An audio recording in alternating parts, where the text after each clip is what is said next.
Hey, let me show you how we can fix your issue with no sound on the calls on the Huawei FreeBuds 5i. So first of all, you have to remove both earbuds from the charging case. Next, go to the Bluetooth settings, and when you are connected, you have to click on the settings icon and just be sure that this switcher from the phone calls is turned on.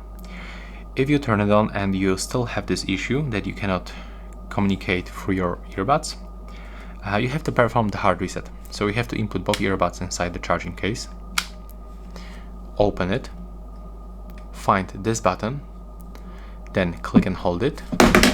Whoops, one more time, click and hold it, and wait until this indicator turns red.